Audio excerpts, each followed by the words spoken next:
और एक प्रकार का मौलाना होते हैं जो हिंदू का खिलाफ काम करना और हिंदू विरोधी काम करना उनका जीवन का लक्ष्य होते हैं। उनका साथ हम लोग को संघर्ष करना चाहिए। ममता बनर्जी से यही हमारा डिबेट है। आज बीएसएफ बैकवर्ड नहीं आ सकता है, स्टेट पुलिस को काम करना पड़ता है। तो इसीलिए देश में जो घुसपैठिया आते हैं उसको रुकवाने के लिए बीएसएफ को ज्यादा से ज्यादा क्षमता देना चाहिए। इसलिए मैं असम में, बंगाल में हर दिन मेरा असम में मुस्लिम पॉपुलेशन 40% हो चुका है। 1951 में 12%।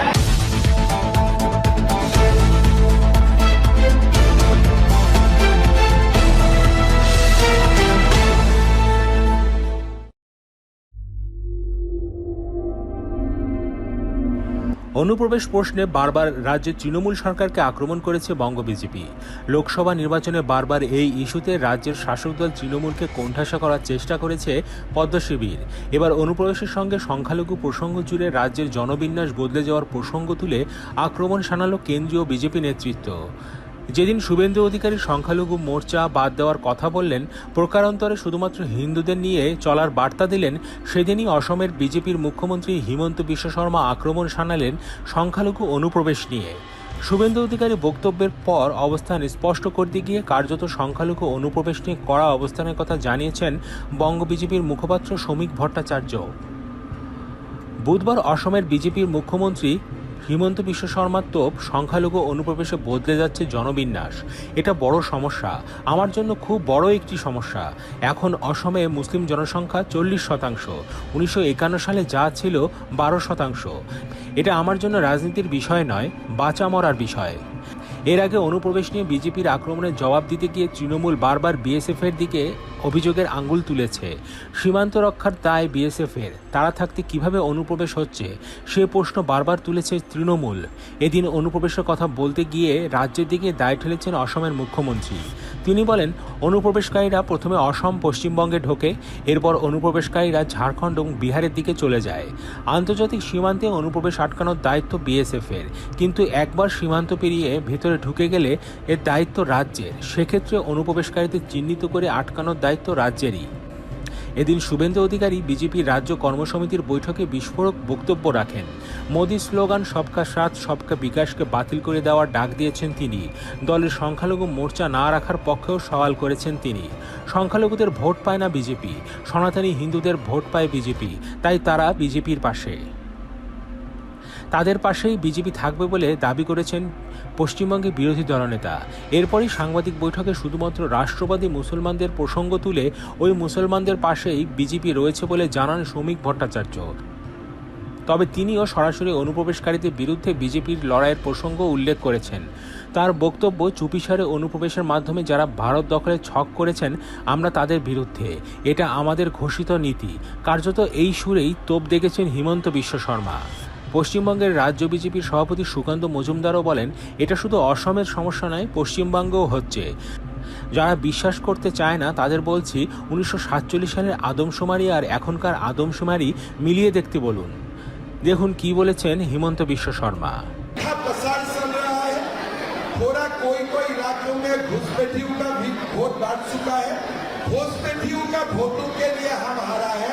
आदिवासी लोगों ने हमको वोट नहीं दिया, इसलिए हमने नहीं हारा।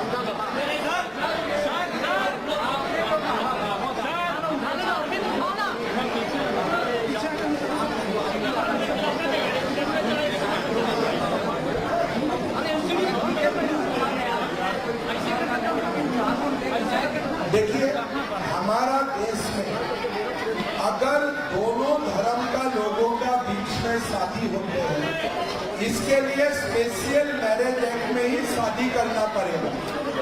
जो मुसलमान व्यक्तियों का पहले एक शादी है, स्पेशल मैरिज एक्ट में वो दूसरा शादी नहीं कर सकते। जो झारखंड का आदिवासी व्यक्तियों को जो मुसलमान शादी करता है, पहले तो उनको प्रूफ करना पड़ता है कि पहले मेरा कोई शादी नहीं है, दूसरा मेरा स्पेशल मैरिज एक्ट में शादी होगा, तीसरा ये शादी होने के बाद दोबारा कोई शादी नहीं करूंगा।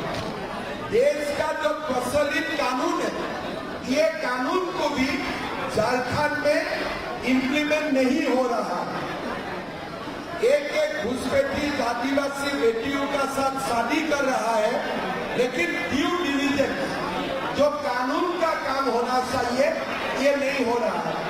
मेरा मानना है जो प्रचलित कानून है उनको तो क्रियान्वित करना ही है।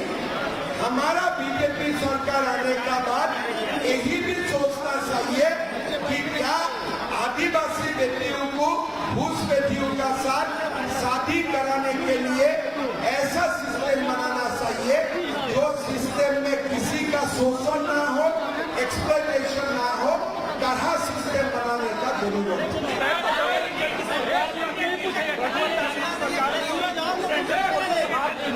देखिए, आप लोग एक गलत बातें बोल रहा है। सेंट्रल फोर्सेस कोई घुसपैठियों को रोक नहीं सकता है। ये जो जेएमएम एक गलत आपको बात बोल रहा है, उसके लिए मैं आप लोगों को बोलना चाहूंगा। 2 मिनट सुनिए। देश का घुसपैठी पहले असम आते हैं, पहले वेस्ट बंगाल आते हैं, उसके बाद झारखंड, बिहार, छत्तीसगढ़ जाते हैं। जो घुसपैठियों को रुकाने के लिए जो जिम्मेदारी होता है, वो जिम्मेदारी जब इंटरनेशनल बॉर्डर से आते हैं तब तक बीएसएफ का होता है।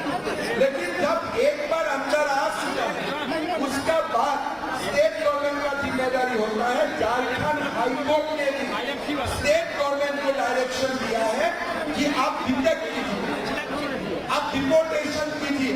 Detection and deportation is a responsibility of state government, it is not a responsibility of central government. आप झारखंड का जो स्पोक्स पर्सन मीडिया को आप लोगों को बाइट देते हैं, आप उनको पूछिए कि फॉरेनर्स कानून हमारा सामने लाइए और फॉरेनर्स कानून में क्या लिखा है। जो घुसपैठी घुस सका है झारखंड में, मान लीजिए खूंटी में 2 घुसपैठी घुस चुका है, उसको निकालने का काम भारत सरकार नहीं कर सकता है। इसको निकालने का अधिकार खाली स्टेट गवर्नमेंट का होता है। मैं असम में वो काम दे नहीं करता। तो इसीलिए आप जिम्मा नहीं पालन करेगा और आप बोलेगा दिल्ली करे, तो आप क्यों कुर्सी में? आप कुर्सी छोड़ दो, हम लोग करेगा।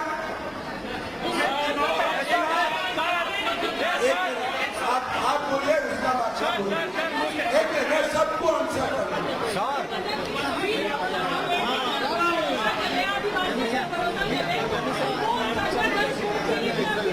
आप देखिए, आप विधानसभा चुनाव में हमारा मुद्दा क्या है? झारखंड को सुशासन देना, गरीबों का कल्याण करना और झारखंड को देश का नंबर 1, नंबर 2, नंबर 3 प्रदेश बनाना हमारा मुद्दा है।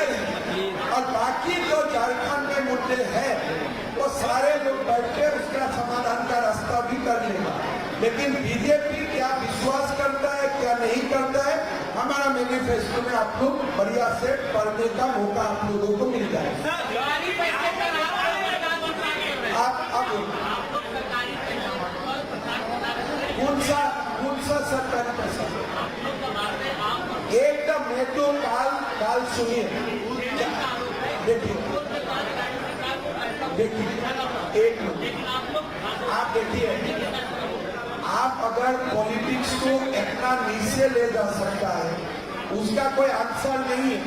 जब मैं उसको पहला बार मैंने झारखंड में आया, झारखंड गवर्नमेंट मुझको बोला कि आपको मैं स्टेट केस कर रहा हूं। मैं विनम्रता का साथ मैं झारखंड सरकार को निवेदन किया कि मैं पार्टी का काम में आ रहा हूं, मुझको आप कोई सुविधा मत दीजिए। आज भी मैं आप लोगों का थ्रो से निवेदन करता हूं झारखंड सरकार को दोनों हाथ जोड़ के कि मेरा आगे पीछे कोई पुलिस मत लगाइए, मुझको कोई प्रोटोकॉल मत दीजिए। मेरा झारखंड का कार्यकर्ता का मुझको खिला लेगा, उनका गाड़ी है, मुझको गाड़ी भी दे देगा। मैं एकदम दोनों हाथ से झारखंड सरकार को, अगर आप पॉलिटिक्स इतना नीचे तक गिराना चाहते हैं कि एक सीएम एक प्रदेश में आते हैं, उनका जो पुलिस प्रोटेक्शन चाहते हो तो मैं झारखंड सरकार को आपका मार्फत मैं निवेदन करता हूं कि मेरा अगली विजिट में मैं ऑफिशियली लिखने वाला हूं कि मेरा कोई गाड़ी नहीं देना चाहिए, मुझको कोई पुलिस प्रोटेक्शन नहीं देना चाहिए और मेरा 3 विजिट में जो भी खर्चा हुआ है मुझको बिल दे दीजिए, मैं बिल पूरा कर दूंगा, अपना पैसा से बिल पूरा कर दूंगा। अब एक महिला पत्रकार उसका बात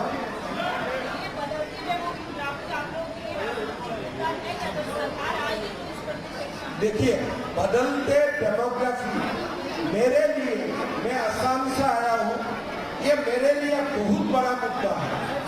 इसलिए मैं असम में, बंगाल में हर दिन मेरा असम में मुस्लिम पॉपुलेशन 40% हो चुका है। 1951 में 12%, आज असम में मुस्लिम पॉपुलेशन 40%, हम जिला की जिला खो चुका है। तो मेरे लिए ये मुद्दा पॉलिटिकल नहीं है, मेरे लिए ये जीना और मरने का मुद्दा है, इसलिए मैंने उसका साथ ही हर दिन संघर्ष करता हूँ। मुख्यमंत्री जी पीछे ये कार्यक्रम चल रहा है, बीजेपी का चुनाव की तैयारी कर रहे हैं, कोल्हान और संथाल जो एक बड़ा बेस है, कोल्हान और संथाल एक बड़ा बेस है, सरकार विधानसभा संथाल में और मेरा कोल्हान में आपकी पार्टी मुसलमान वहां पूरी तरीके से हारी लैक ऑफ लीडरशिप है। बाबूलाल मराठी को वायरस करते हैं, तो आज क्या संथाल के 2 ट्राइबल नेता का नाम बता सकते हैं जो बीजेपी का चेहरा हो, कोल्हान का बता सकते हैं जो बीजेपी का वहां 19 तारीख में आपको बीजेपी का पूरा जनजातीय आदिवासी मंडल अध्यक्ष, बूथ अध्यक्ष का लिस्ट में मैं दे दूंगा, खाली पब्लिश करने का कृपा कर कीजिए। 19 तारीख में आपको पूरा सूची दे दूंगा। मेरा पास नेताओं का भीड़ लगा हुआ है और कोल्हान में जो दिन संपाई जी का साथ धोखा हुआ, वो दिन से तो कोल्हान हमारे लिए क्लीन बोल हो गया। हम तो आगे, हमारा घर आगे बढ़ रहा, कोल्हान का सारे सीट हम जीतने वाला है।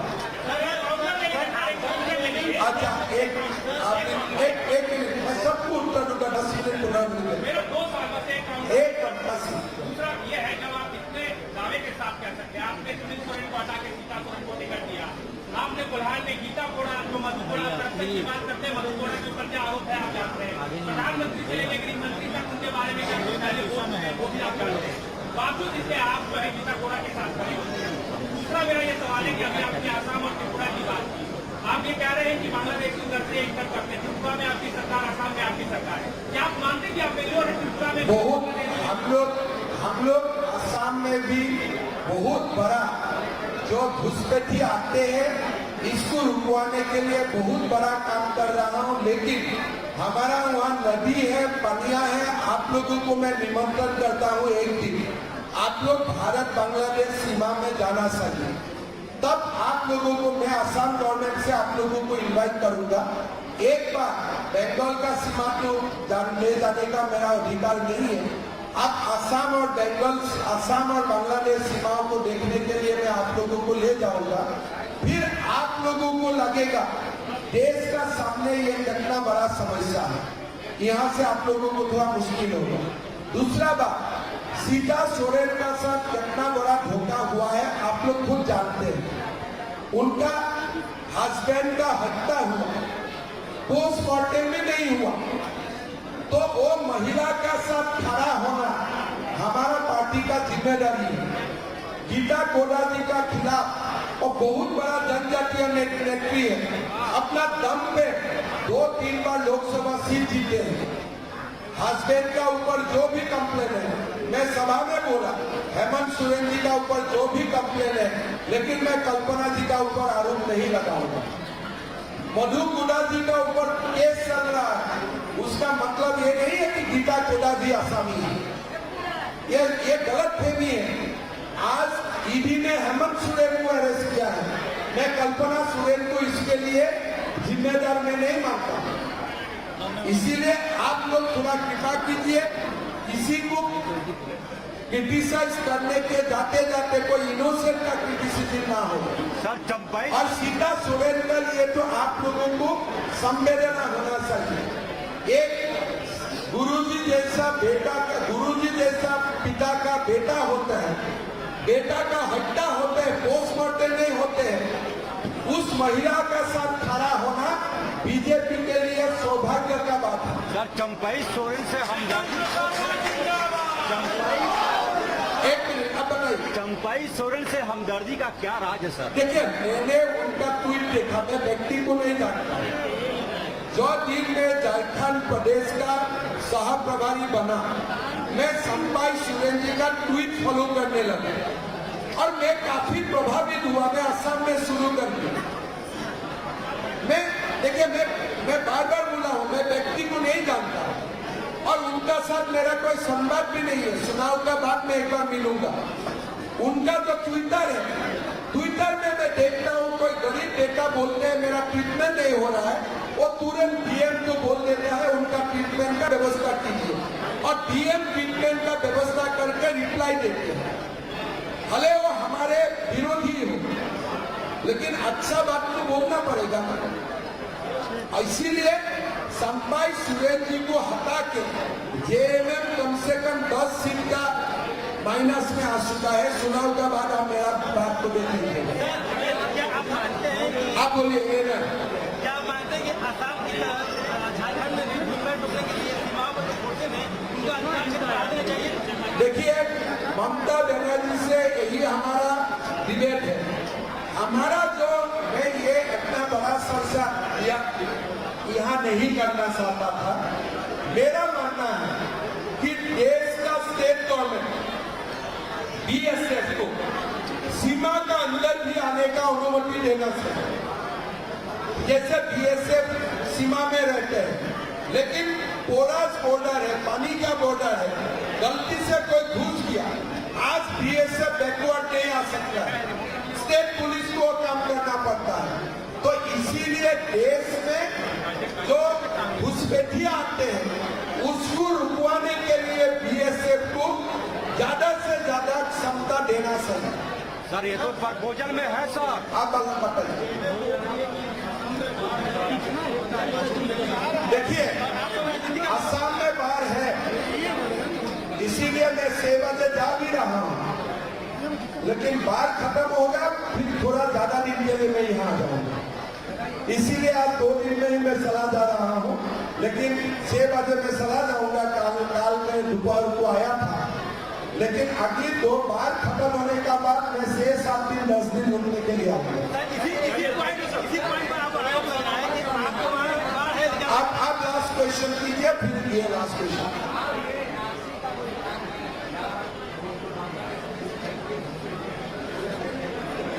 देखिए, मेरा 3 मुद्दा है, पार्टी का मुद्दा अलग है। पहला मेरा मानना है कि आदिवासी बेटियों को घुसपैठी शादी करें, ये रास्ता ताब होना चाहिए, इतना इजी नहीं होना चाहिए।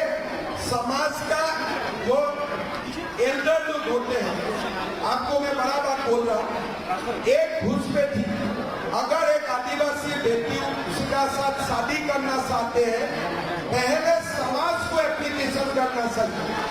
हमारा आदिवासी समाज का जो वरिष्ठ व्यक्ति होता है, मुखिया होते हैं, वो लोग निर्णय करेगा बैकग्राउंड देखते हुए। ऐसा कानून हमारा प्रदेश में, झारखंड में होना चाहिए। बीजेपी का जब मैनिफेस्टो बनेगा, आप लोगों से भी परामर्श लेके हम घुसपैठियों के ऊपर जबरदस्त एक्शन प्लान लेके मैनिफेस्टो हम लोग रिलीज करूंगा, ये हमारा वादा है। आप समाप्त कीजिए, आप एक समाप्त कीजिए, दूसरा तो मौलाना तौकीर रजा खान जो मिल्लत काउंसिल है बरेली, मौलाना तौकीर रजा खान, ये मिल्लत काउंसिल है सर बरेली में। 21 जुलाई को यूपी गवर्नमेंट में इन्होंने एप्लीकेशन दिया है, मास मैरिजेस को करवा रहे हैं कपल्स का जिन्होंने इस्लाम कन्वर्जन में ले लिया है, जिन्होंने इस्लाम को कबूल किया है। कैसे देखते हैं? देखिए, ये देश में 2 प्रकार का मौलाना है। एक प्रकार का मौलाना इस्लाम का संदेश देते हैं और इस्लाम का मीनिंग ही शांति है। एक प्रकार का मौलाना है जो नबी का मैसेज देते हैं। वो जो और एक प्रकार का मौलाना होते हैं जो हिंदू का खिलाफ काम करना और हिंदू विरोधी काम करना उनका जीवन का लक्ष्य होते हैं। उनका साथ हम लोग को संघर्ष करना चाहिए। आप समाप्त कीजिए। एक मिनट जय मैम, लगातार आप पर आरोप लगा रहे हैं कि आपका राज्य बाढ़ से प्रभावित है, लेकिन आप हमने बताया ना मेरा स्टेट का परिस्थिति, कह रहे हैं कि आप यहाँ अगर राजनीति कर रहे हैं अभी तक नहीं देख रहे हैं। मैं इतना ही बात और बोल रहा हूं। डिस्चार्ज कर मेरा स्टेट का जो परिस्थिति है अभी बहुत ठीक नहीं है, इसलिए मैं एक ही रात रुका झारखंड में। लेकिन जब स्टेट का परिवेश ठीक हो जाएगा फिर 1 महीना में 1 सप्ताह से 10 दिन रुकने का काम करूंगा। बहुत बहुत धन्यवाद।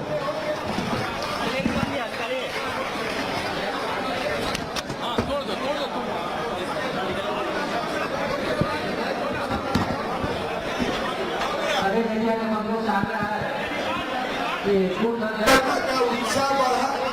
मैं मानता हूं कि झारखंड